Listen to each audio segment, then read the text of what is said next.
and I hear behind me, oh, was I snoring? And I look. Oh, no. And he's sitting like 90 degrees. He's sitting up like a taco. He stopped snoring, though.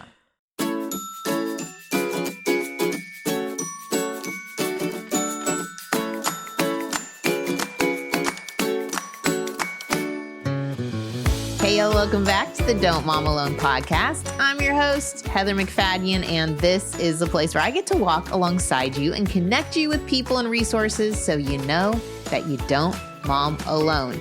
And in this episode, it is week 5 of our summer of mentorship. As I've told you before, we're doing something a little different this summer.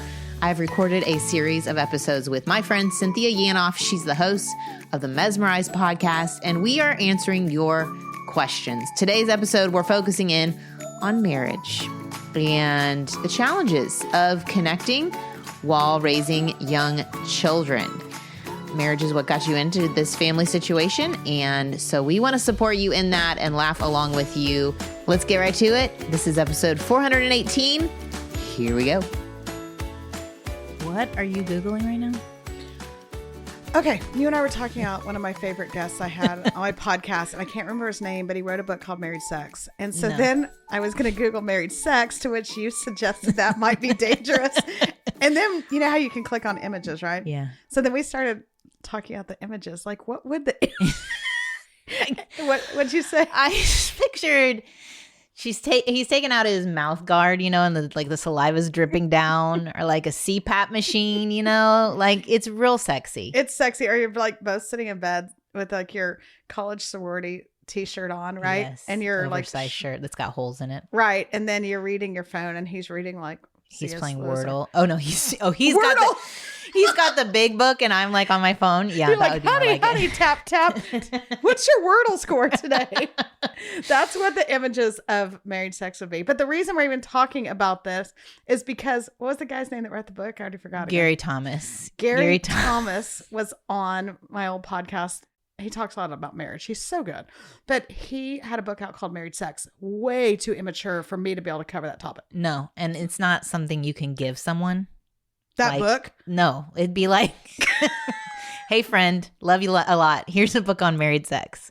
Kind of like how to lose 20 pounds in 5 days. No, like you can't do that happened to my sister. A guy, Mm-mm. a friend of my parents, sent her a book on weight loss. Nope.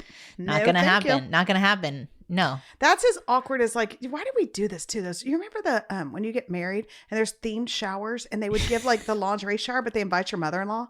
Oh, this awkward. That's so awkward. Like giving someone a married sex book. Okay, well, anyway, during this interview with this David Thomas? No, what's it? Gary Thomas. We knew a David Thomas too. You're tight. You're tight. Me You, and Gary, you love this. We're best friends, whatever. I mentioned I didn't have the book. And so they did what someone would do naturally. If you don't have the book, they sent me one. Heather McFadden doesn't do that. No. And so Not anyway, everybody not does only that. he sent me one, but I guess his publicist sent me one. His publisher sent me one. So I had 3 copies of Married Sex book. And it's like a white book with black writing or something. It's sitting on my desk. And, you know, I have teenagers, right? And so Yeah, my totally. kids are like, oh my gosh, like, what's going on in the world? They like to imagine my kids like that just happened 4 times for our family. And so they were dying with a married sex book that's been sitting out. And so anyway, in the event anyone needs an extra copy of the married sex book. Yeah, you're going to have to DM Cynthia because she's not giving it to anybody. They're still sitting there. Okay, so let's just talk in general about these things. Let me tell you one other kind of funny thing. Recently, there's a snoring issue in our house. Oh, I've got a snoring. I want to hear. Okay. We had a snoring issue in our house. They don't cover that in the married sex book, No, right? they don't. And so there was a snoring issue, and my husband wound up on the couch, not because I threw him out. Everybody calm down. But I thought about it. And so the next day, it doesn't matter why, but my husband, we're laughing about what happened the night before with this snoring thing. And so my husband says to my 16-year-old son, he's like, Brett, I got to tell you something funny. Your mom made some assumptions last night in bed. And my 16-year-old is like, I'm going to stop you there. I don't need to know it, Dad. And we were like, no, it's a funny story. No, Nope. Please stop. Never mind. Please, never mind. No, the assumptions I made in bed were related to the functionality of my Christmas present, which is basically every present I will ever get for the next year, which is a sleep number bed. Oh, You know you're a certain age when that's that. And I'm jealous. I'm not going to lie. It's like a hospital bed, where the top half can move and you can go in a reading position, or like your legs can go and support and have better blood flow, if you will. Well, if you will. The best feature, the marriage saver, is the snore feature. Oh, yes. I need There's that. There's no going to the couch and making assumptions in bed. Like, this is the best. Well, we just got in. I was laying there. I think it was middle of the night. I get awakened by the yeah, there you go. I know the one. Special sound effects by Heather McFadden. And you control it from your phone. So my back is to him. I'm rolled over to the side. I go to the section where you can put it on snore mode, and I hit the up button, which is supposed to raise his head up. And I'm like laying there with my back to him, like still snoring. Okay, this is not working. Okay, snore feature. Come on. Up button, a few more times. Still snoring. A few more times. I'm starting to get, you get angry. Angry taps. Yes, angry taps. So then I look and I'm like, oh, I'm supposed to hit set. So I hit the set button and I hear behind me, oh, was I snoring? And I look. Oh, no. And he's sitting like 90 degrees. He's sitting up like a taco. He stopped snoring though. I'll tell you what, it did work. It did work. But I have learned to maybe check as I'm hitting the snore feature. Like, is it actually moving the bed? Yeah. I'm just going to say, if I'm in ICU, don't give her the morphine pump because she's a little trigger happy. Heather McFadden, little trigger happy. I mean, I just want everyone to be happy, including myself. Something. Okay. Well, there you go. That's everything and more about but don't you feel like there's marriage is hard. It is not easy. We need books on it, but maybe not given to us by friends. We should write a book. Okay, well, they have what to expect when you're expecting, and that's all grand. And by the way, like, I needed that book. I asked the pediatrician with my first one. I asked her. I went in, ready to roll. Now, I was a lawyer at this time. Like, I kind of knew life in general and how to, but I went in with this list. You've never seen a list so long. I'm like, how do you know when to change size in diapers? No, I've interacted with you enough to know that you probably had thought through every scenario. I asked every scenario, and my husband was like, what's going on? Okay, well, anyway, that book was very handy, but what to expect when you're expecting is great, but really somebody needed to write what to expect when you're marrying, right? Well, when you're marrying. Yeah, we need to write this. We should do that. Chapter 1 right here. Listen, can you put in a promo for our book that's coming out in 2 years? 2 years, wherever books are sold. Totally. We'll get that on there. But yeah, marriage is hard, like no lie. And, we're joking around at the aspects of sleep and married sex, but we didn't really go there, which is like, we won't. Sleep is hard enough, and sharing a bed, let alone a life with someone. And then I know we're tongue in cheek, but it can be real hard. And I always, when I talk about marriage in an episode, always say, if you are in an abusive relationship, this is your permission to get the help you need. And if you are in a place where you keep making excuses for your spouse that it wasn't that bad, or I would just challenge you, go to Genesis Women's Shelter, Google that. And there's even like a quiz not a quiz, but just like different points under verbal abuse, financial abuse, that maybe just look at those and see, does this fit my marriage right now? And they offer free counseling. If you need safety, they provide help for that. And it's such a good resource, especially if you're in that place and you feel helpless. Yeah. I always want to offer hope to people, because you can feel real desperate. Even if it's not an abusive relationship, you just feel desperate because you're getting these patterns, negative patterns. And we've been in seasons like that, like come to Jesus seasons of marriage, and that's real.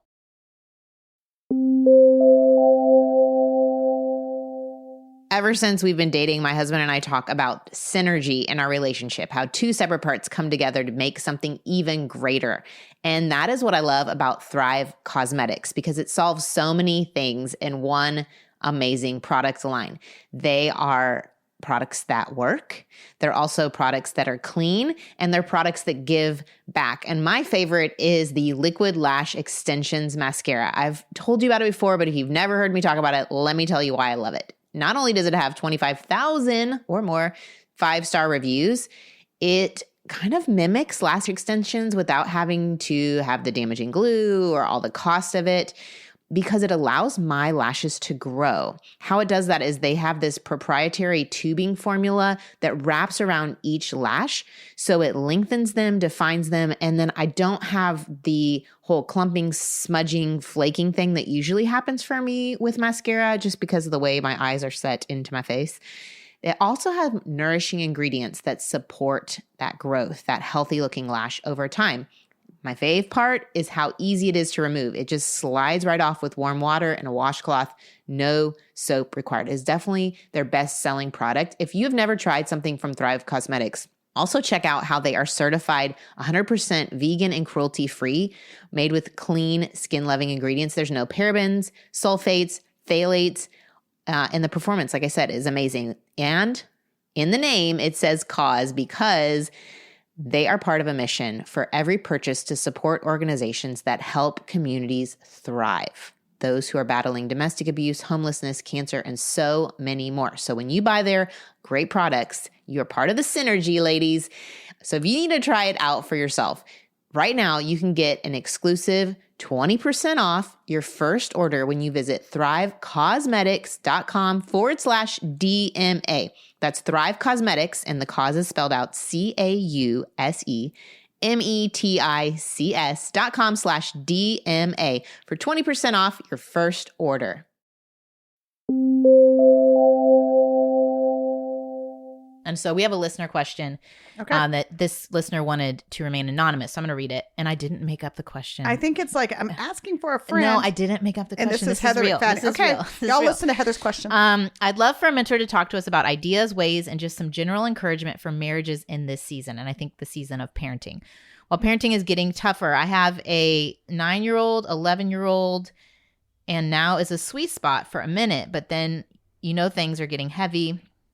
We're getting hard. And I just found that when my husband and I were so intentional about our family, I feel like we're trying our hardest to do a great job. But sometimes when we're focused so much on our kids, we really forget the reason that we had those kids in the first place was because the two of us fell in love.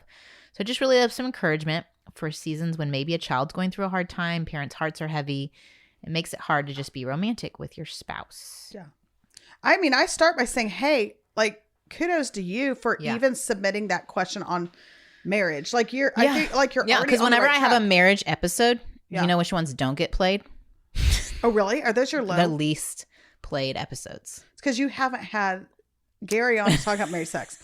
If I had Gary Thomas on, then it would be okay. Right. I think that's it. That's it. But no, I hear what you're saying. And hey, we want to listen to an episode on our kids. She says it in the question. Yeah, we're intentional with our families. We're intentional with our parenting. Give me an episode on discipline. Those are the most popular. Oh, marriage, that's hard. I don't want to listen to that. Mm-hmm. I reckon, I don't think I think there's very few people that would say, kind of like prayer. I don't know many people that would be like, I'm really good at that. And I'm not sure there's a ton of us that would be like, I'm really good at marriage. Yeah. If they do, you might not want to. They're not our people. Yeah. They're not our people. I mean, I think there's many of us that would say, I feel like I have a good marriage, but in feeling like you're doing all that you could be doing to make your marriage strong, I don't think any of us feel that. And so I feel that question. And I also say, I love that she's saying we have a minute right now. And I would just say, wherever you are, Heather, I know you'd agree with this, wherever you are in your parenting journey, now's the moment to invest. Because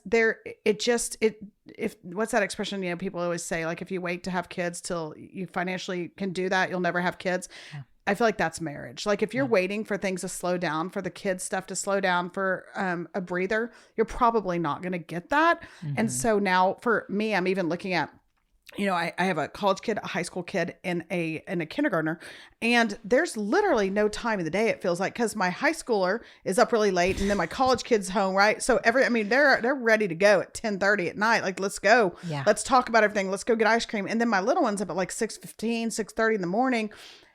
And it just doesn't slow down. It doesn't feel like. And so the time to invest is right now. Yeah. Plant a tree yesterday. That's the time. Yeah, for sure. No, I don't know about y'all, but we had our kind of breaking point of, oh my goodness, we need to make this a priority. And we got to stop putting all our attention in our kids when my second was about a year old. So we had the 3-year-old and a 1-year-old, and just realized how we drifted apart. We were each kind of taking care of one kid, but then that separated us. Mm-hmm. And so we put some things in place, but I agree with you. Wherever you are and you're feeling it, now's the time. If you haven't made it a priority, because I don't know. It's hard to connect. It is hard to connect. It's hard to learn how you best connect. Mm-hmm. Like, what do you and Mike like to do to connect? Okay. I'm not going to talk about married sex. No. Gosh, cue the music. Cue the music. Emotionally connect. No, I agree. Let me ask you this first. Nothing like answering a question with a question. Yeah. Do you think the way that you connect with your spouse changes over time? Has it changed? I think I am a different person. Yeah. From the beginning of marriage, for sure. I mean, I was all of 22 years old? Yeah. Baby. Because I think what we've got to realize is sometimes we're trying to connect on a level that was connectedness in a whole different phase of life. We were different people. Like I was maybe a lot more fun, a lot more like, woo, let's go do this or try that or whatever when I didn't have. So you're not fun anymore? Not so much. When I had 3 kids under the roof. But I would say for Mike and I, what's been really invaluable is figuring out what helps us connect to each other. And so I'm going to go super crusty. That's my teens call it, by the way. When I reference something crusty. Old, they're like, that is so crusty, Mom. That's okay. So this is like crusty. I'm going old school. This is the segment that is learn the teen lingo. Crusty. Right. That and Riz. I'm going to just throw it in Riz. Riz, that Do you means, know Riz? Yeah, Riz means if you've got game, like you're charisma. Yeah. And then also W Riz, L Riz. W is like winner, like good Riz. Okay. And then simp means like if you're trying to get the attention of the girl by like kind of dissing your guy friends. Yes. Simp. And so then you agree with anything someone says, and they're like, you're such a simp. But you're just trying to get their approval and acceptance. I can't believe we're offering all this great information free. That segment's done now. Teen Talk is finished. Okay. Back to marriage for a second. I can't imagine why these are such low listened to episodes. Okay. These episodes. Okay. But let me say this. Going crusty. I remember when Mike and I read that Love Languages book. I don't know who wrote it. I think maybe Gary Chapman. You just pulled it out. I didn't even get to Google it. I don't know. I could be wrong on that. It's Gary Chapman. But it is Gary. It's not Gary Thomas. It's Gary Chapman. All these Garys. But here's what I think I learned about in that book all those years ago. And I think my husband and I maybe read it or whatever. And I remember learning that the very things that he was trying to do, that he was trying to provide connectedness, were not connecting with me and vice versa. Yeah. And so he would always like buy me nice gifts or those, like those kind of things. And I would be like, oh, okay, thanks for the nice gift. And I would like have the house spotless when he came home at night. And then like, I realized one day, I'm like, oh my gosh, like I'm trying to love him and give connectedness in the way that would work for me. But it is me, it's lost on him and vice versa. And you know what? Like that was like a turning point for us. Even now it's still, this was years and years and years ago. Even now, this last Christmas, my husband he buys me really nice Christmas gifts. Okay. Like really nice gifts. I do not care. And he knows, and we laugh about it. Like he'll listen to this and he'll laugh. And so sometimes I've been known to like have all the atmosphere and the house is decorated perfectly. And we've had the hot chocolate bar and the people come over and we've done all the activities. We've caroled and I dropped a poinsettia at the nursing home. To me, like, and he's like, who cares? Like, did you get me anything cool? And so it's interesting how we've learned that. So you're acts of service. I'm acts of service. And he's gifts. Yeah. Vacuum my house. Don't buy me anything. Same for my mom. That was growing up. Yeah. What about you? My dad would surprise her with like a new car. She's like, well, I got a car.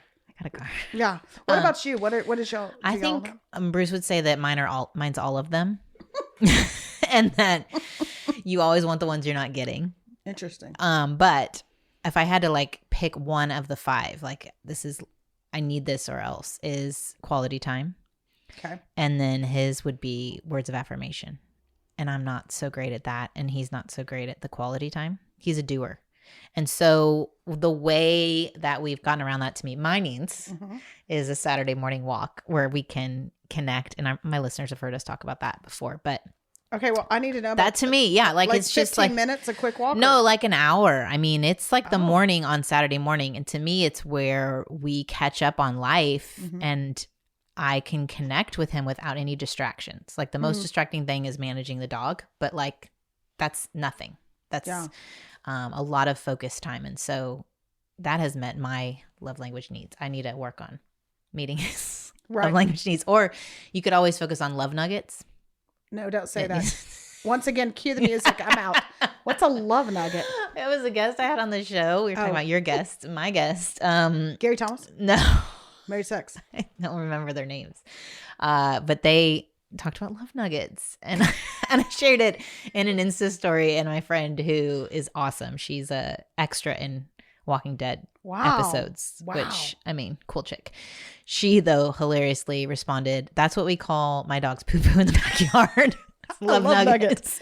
But you like go, their suggestion was you know, have a conversation, whether it's over dinner or whatever, and just say, what would be 5 love nuggets, ways that I can show you love, whether it's making your coffee the way you like, or leaving a little note of encouragement somewhere, or like a gift, like buying you a bag of your favorite candy. What's a small little act that would communicate to you love throughout the week? And love, and the thing we ran into that was a problem, this can't become a bash them by saying what you wish they would do. Like a love nugget would be, you stop criticizing how I load the dishwasher. That's not a love nugget.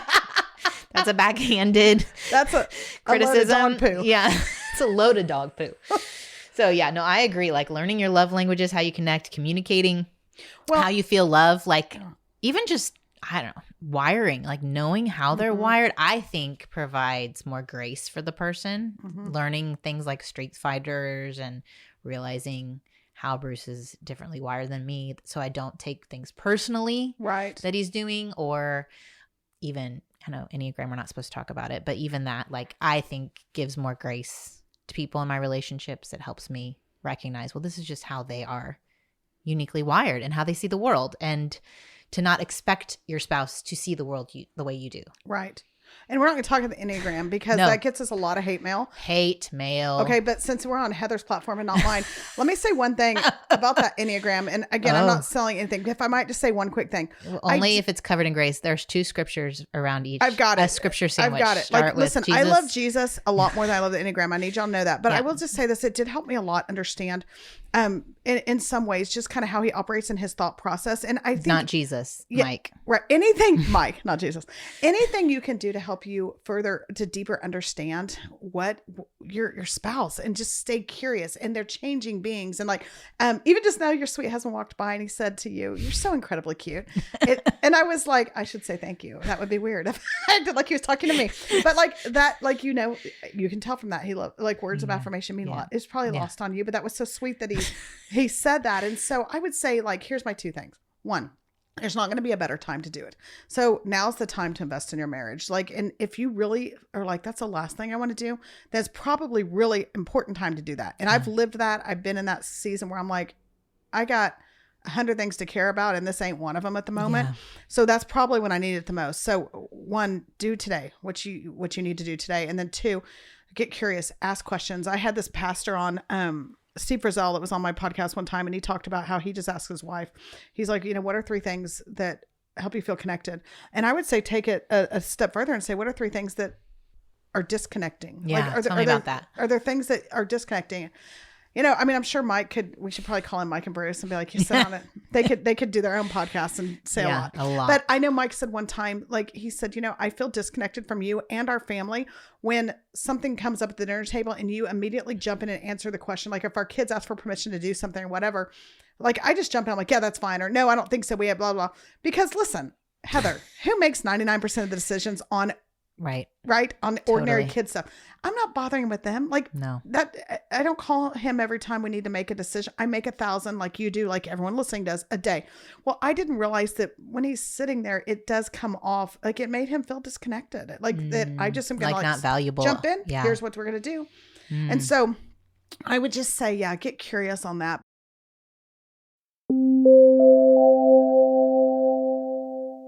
Y'all know I'm a big fan of Thrive Market. It is my go-to for organic groceries and household essentials and basically clean products. If I'm looking for something specific, I'll go on their website and I will search for it. I love that I can read the nutrition facts right there on my screen. It also saves what I've bought in the past, which makes it really easy. And we all know making good purchasing choices can get expensive, but I'm thankful with Thrive Market. I always save money. So on my last order with $50 worth of things, I saved $5, which is 10%, but then also got a free $24 gift, which are these digestive water enhancers by Mega Food. It's basically like kombucha, but it's in a little packet that you add to your water. And what was great with all Thrive Market things, I could look at it and pull up the nutrition facts on the back and read. And so if you have, as a family, special allergies or diets or restrictions you are looking and trying to solve for, Thrive Market makes it really easy to do the research on those things. And I'm trying out a new mineral sunscreen, an SPF 30 by Babo Botanicals, that I was able to read reviews and kind of see, like, is this one, does it work? Is it easy to use? Is it going to like be too thick to rub in? Anyway, and I just was really thankful that very quickly I could figure out, is this product for us or not? Now, if you want to go check out Thrive Market, when you join, you're helping another family in need, the ultimate Don't Mom Alone, because there is a 1-for-1 membership matching program. So you join and then they give a membership.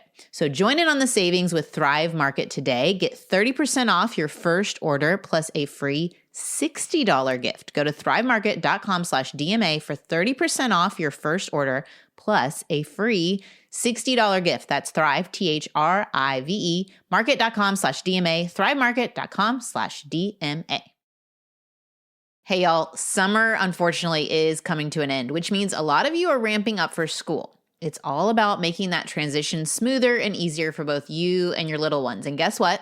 Our amazing sponsor, Mr. Pen, has got your back. Mr. Pen is the go-to destination for all your back-to-school essentials, from pens, pencils, highlighters, notebooks, planners. They've got everything your child needs to conquer the new school year. They have sent me some of their products, and one of my boys is already using the highlighters for his summer reading, and several friends of mine came over with their little girls, and I was able to pull out my Mr. Pen markers, and they had a blast. Mr. Pen was started by a Christian teacher who saw the daily struggles of students and other teachers. They have over 100,000 5-star reviews on Amazon. Their products are legit, so affordable, and they get to your house so quickly. Moms, don't stress about the back-to-school shopping frenzy. Instead, head over to Amazon and buy it quickly, affordably, and easy with Mr. Pen. If you buy Mr. Pen on Amazon, make sure you use the code HEATHER10, put the number 10, MP for Mr. Pen at checkout and get 10% off your first order. That's Heather10, the number, like don't spell it out, right? 10, MP for Mr. Pen at checkout, and you will get 10% off your first order.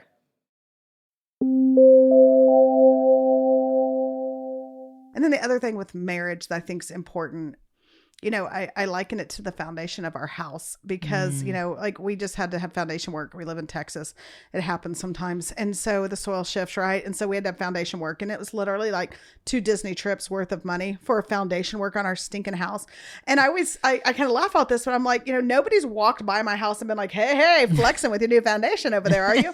No, like definitely not like a new bathroom or a kitchen or something sexy like that. Or you're repainting it, putting in the cool, you know, black drain pipes and all the things everybody's doing. No, literally we put in like 19 piers because our house was like apparently crumbling over there.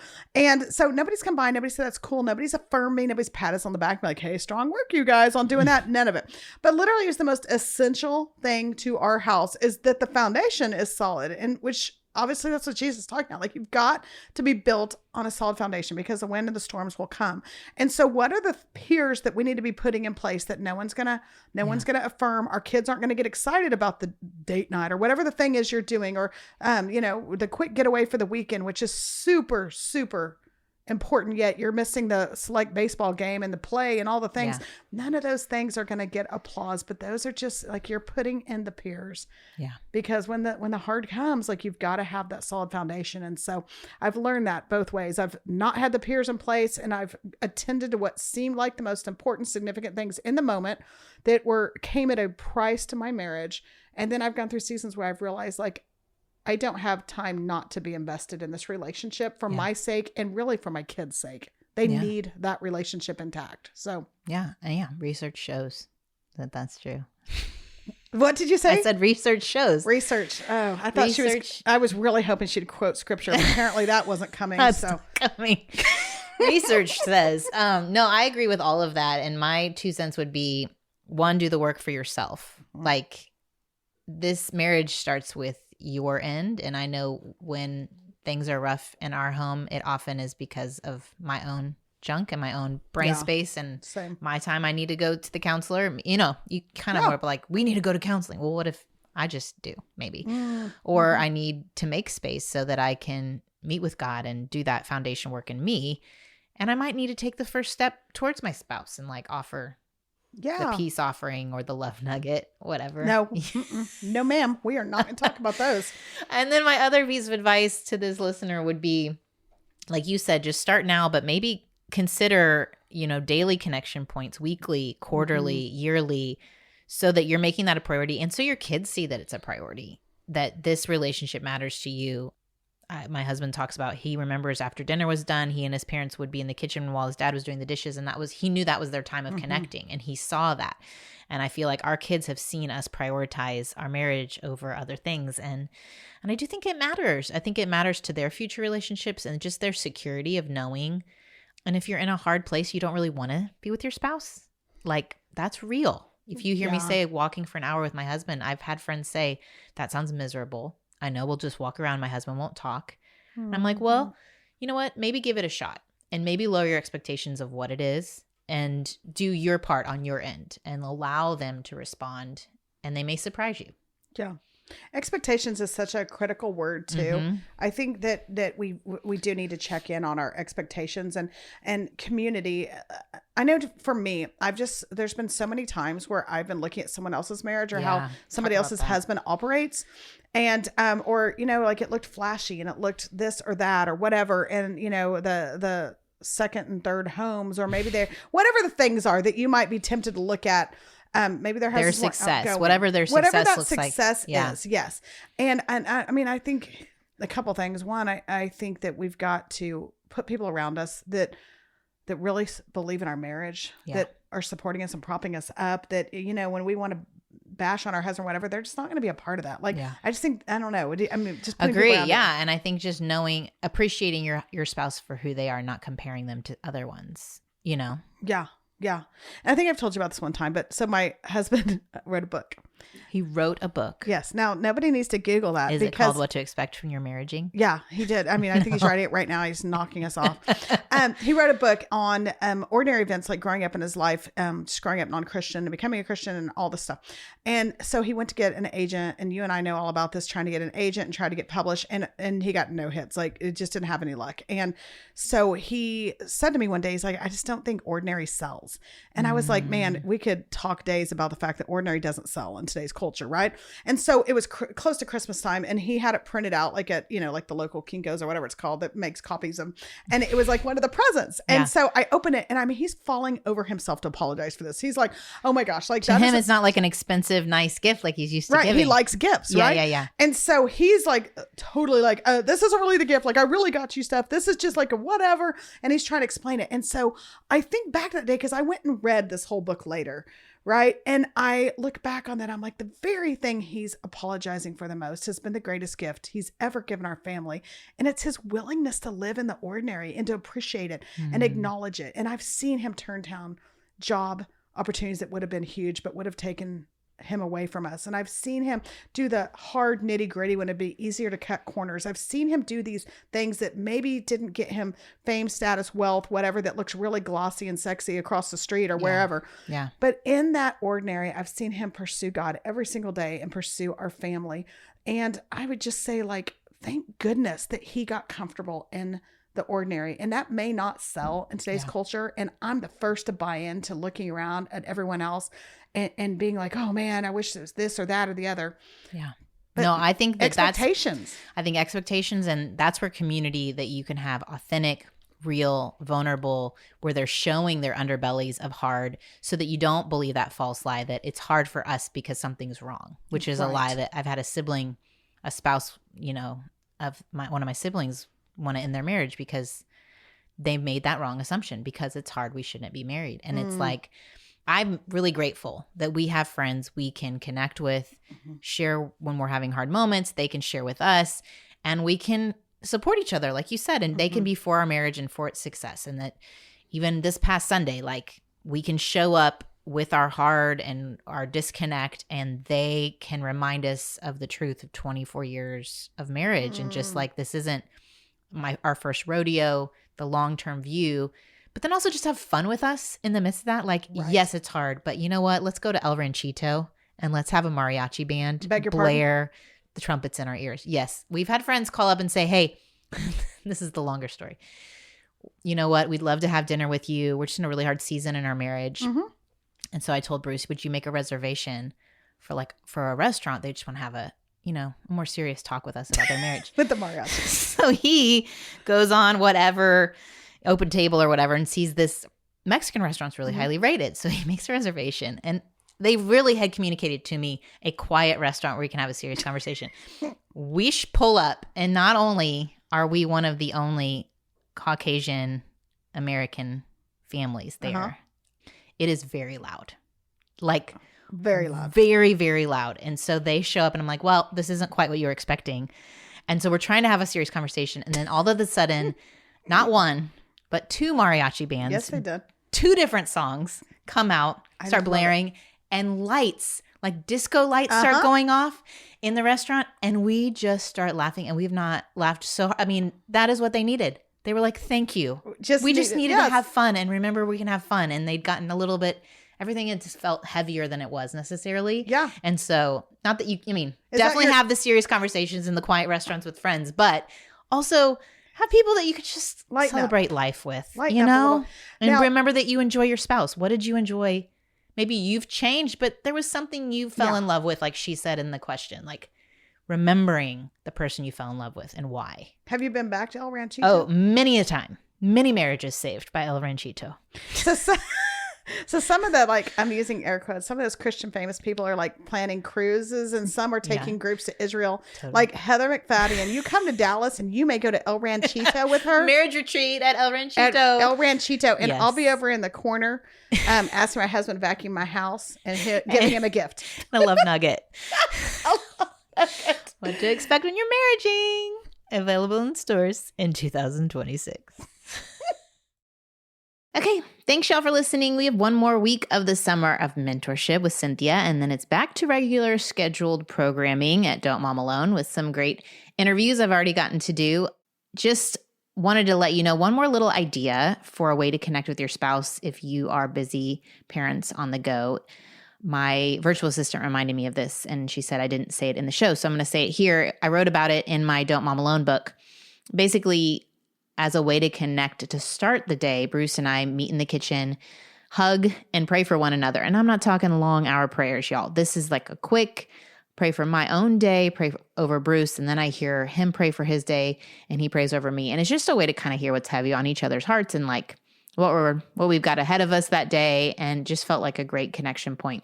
To be honest, we haven't done it this summer, and I probably need to, because we're still like, it can feel like we're passing ships in the night. So I hope that this encouraged you to be curious about your spouse and to figure out what matters to them. I was reading in Ephesians about how our words matter and to build up. And I think it's a challenge as moms, especially when we're exhausted, to remember who we fell in love with. So I hope this episode reminded you of that. I also, every time we talk about marriage, I just want you to know that I get marriages are really hard. And I also know that some of you might be walking through some infidelity and abuse. And I mentioned that in this episode. And so hear me that I'm not saying ever that all marriages are perfect. And I hope that I reiterated that in this episode and you heard that. I know it is challenging. And so I'm going to pray over all of us.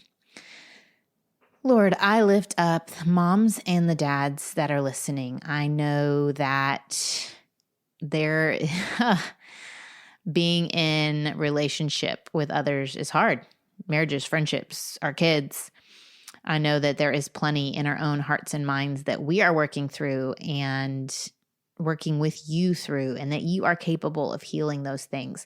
Lord, I know discouragement can creep in. I know that we can wander from you. And so, Lord, for whether it's a husband or a wife who is overwhelmed with the state of their marriage right now, or the ending of a marriage, you would meet them right there. You know exactly what's going on in their story. And so, Holy Spirit, move in a mighty way. Do things that we can't imagine. If they're so tired of praying for a spouse to lean on you, then Lord, I pray right now for that spouse, for them. Let me help them hold up their arms in prayer and pleading. I pray for a renewed hope.